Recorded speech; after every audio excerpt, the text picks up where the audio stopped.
About once a year, I get the opportunity to take my wife out on a flight.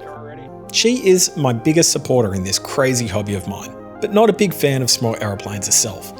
And there's probably a couple of reasons for that. For her, I get the feeling that some of my cross-country flights can seem like a long-winded road trip in a tin can with no air conditioning, a dodgy cassette player stuck on AM talkback radio, and a singular goal of acquiring a dim sim you probably could have bought at the servo down the road. Or maybe it's because the last flight we had together, she also learned how the cracks in the ceilings of small aircraft are made thanks to some crazy winds around the valleys of Wanaka in New Zealand. But this year, with the lure of hanging out with some friends who are willing to pick us up and take us out somewhere a bit more appealing than your typical servo for lunch, Karli's decided once again to make friends with the most okayest plane in all of general aviation and brave the skies on our trip from Bacchus Marsh out to Bairnsdale. 50, 55, rotate. Build up the airspeed. To get to Bairnsdale, we'll be taking the Melbourne Coastal route, a small VFR corridor that lets you skirt the edge of Melbourne without getting into any controlled airspace. We start by tracking eastbound to the Laverton Bomb Tower at 1500 feet, do a quick check to make sure we're clear of any parachutes out at Point Ormond, and then we can squeeze past the Academy reporting point out near Moorabbin. Bacchus Marsh traffic, Cessna Romeo Foxtrot Quebec, departing runway 19, crosswind 1,500 feet for Laverton Bomb Tower, Bacchus Marsh.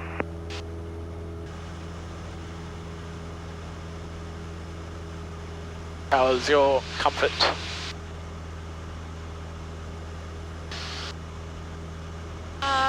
Yeah. Body is fine. Mind is getting there. Can you let me know when we're turning? Yep. Zulu 0 Delta sitting downwind, touch and go, Buffalo. Zulu 0 Delta. I'm just going to lift the wing and have a look out that way.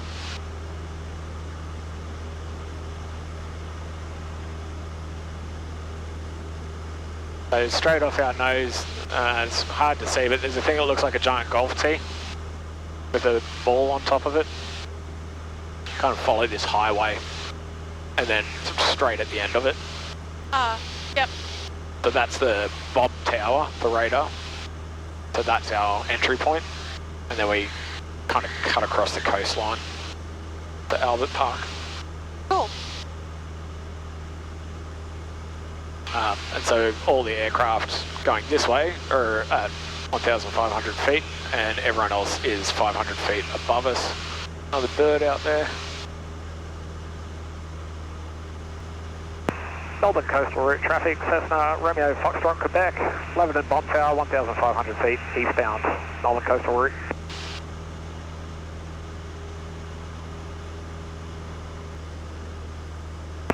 Melbourne Center, Romeo Foxtrot Quebec, request parachute status activity at Point Ormond. Romeo Foxtrot Quebec, currently no activity, Point Ormond. Romeo Foxtrot Quebec. So you got Albert Park pretty much straight up ahead. Cool. So we're going to go over the southern tip of it and then just keep heading out that way. Just the tip? Just the tip.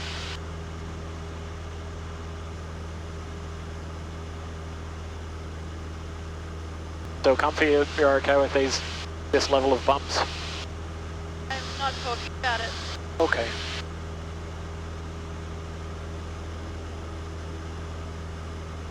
Victor Delta Alpha, turn left heading 090 Victors for the ILS. South heading 090 Victor Delta Alpha.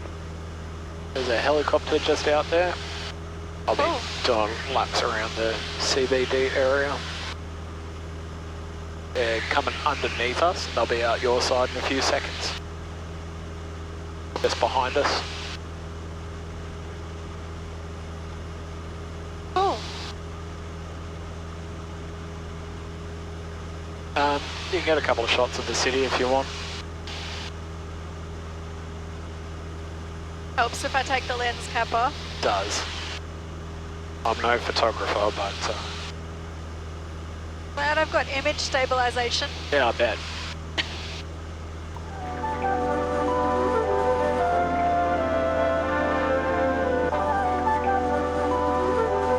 I'm just going to climb us up. about 500 feet.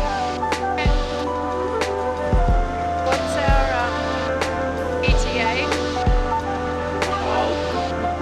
I'll tell you when we get past these hills. Okay. What's our ETA? Now that's a pretty simple question, and I know the answer because it's on my flight plan.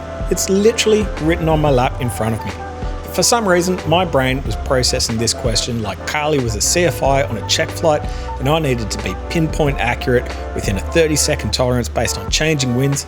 But what's really going on in my head is that the whole Melbourne coastal route and Moorabbin can feel a bit busier than a Bunnings car park on a Saturday. And my focus is pretty clearly on keeping an eye out for traffic, so mentally I've just parked the question until we're clear of the high traffic zone. Okay, so I'm going to climb us up to 3,500 feet now. Once we're past the busiest parts of Melbourne, it's time to climb up to some smoother air, and suddenly the flight starts to feel a little bit more like a holiday and a little less like a midweek commute. The scenery starts changing, dense suburbia gives way to the hills and valleys and paddocks towards Latrobe Valley, and Karli's snapping up photos like she's been hired by National Geographic.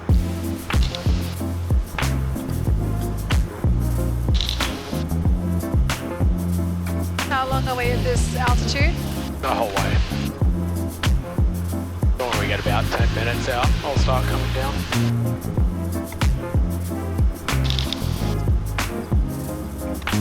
I think I can hear the shutter coming through the headset. Yeah.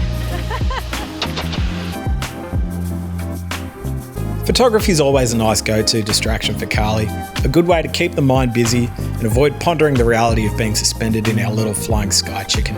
Meanwhile, I'm keeping both an eye and an ear on the ESAR military airspace, which we have to pass through to get to Bairnsdale.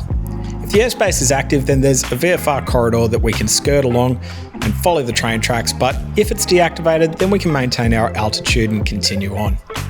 The NOTAMs have said today that the airspace is deactive, but it's always good to check the ATIS before entering as well. Hello. Hello.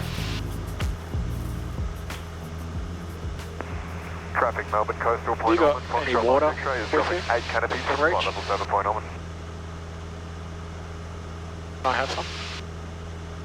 You got like this. Victor Whiskey Golf, cleared for the ILS approach, overshoot to publish missed approach.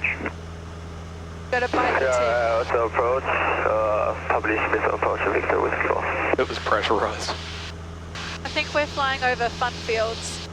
That's, it's either Fun Fields or Goodbye World. One of those. Or what? Yeah, Gumbaya? Not sure. But yeah, it could be either of them. I know there's another one out there. Is there roller coasters at that one?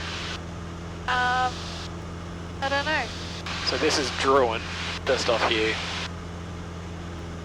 So there's a little airstrip I can see just out there. This is the furthest I've flown to this side of Victoria. We use that as a turning point, turned around. Foxtrot Yankee Charlie, At the inside of my arm, out of the sun. Unidentified VFR aircraft about I've got sunscreen on, but I can feel it. The field, unverified 1,400. Got my wrap thing. They appear to be tracking towards Torquay. Copy the traffic, Foxtrot Yankee Charlie.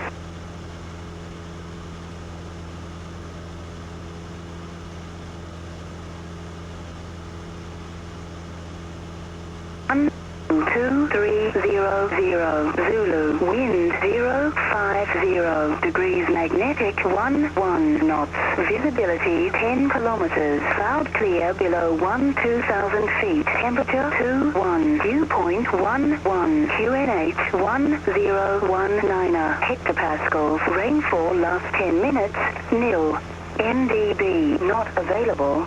East sail, military airspace deactivated, CTAF, procedures apply, frequency 118.3, east sail. Okay, military airspace deactivated. Bairnsdale traffic, Cessna Romeo Foxtrot Quebec, joining crosswind runway 13, Bairnsdale. Okay, all clear around. Your seatbelt still secure. Landing lights on. Next is full bridge. P's and P's are in the green. Got plenty of fuel. As we come into Bairnsdale, there is bugger all wind, but the sun's been hard at work turning the ground below into a bit of a heat radiating trampoline, and we can feel the thermals start to develop. Bairnsdale traffic, Cessna Romeo Foxtrot Quebec, turning downwind at runway 13, Bairnsdale. Bairnsdale traffic, Cessna Romeo Foxtrot Quebec, turning base, runway 13, full stop, Bairnsdale. Hey, sheep on the road. What? Front of the runway. They're on a fenced-in path.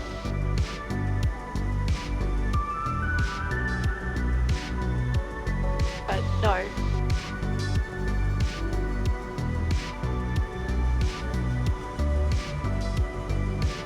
Maybe.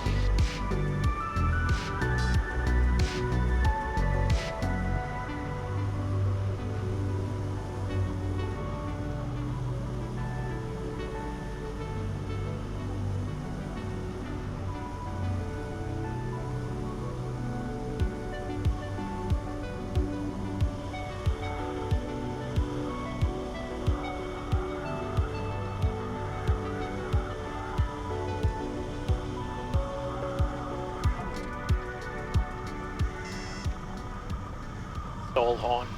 Oh, it works.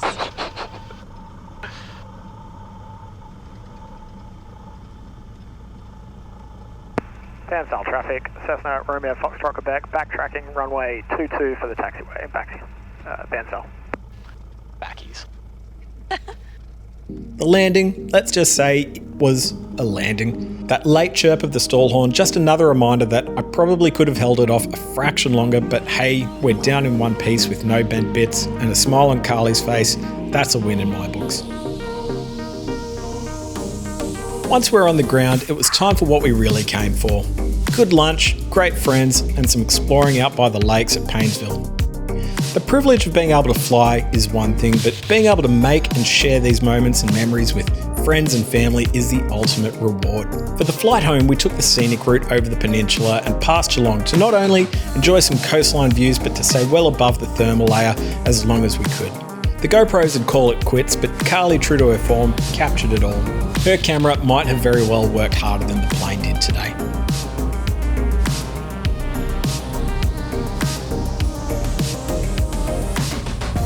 It's days like this that remind me why I love flying so much.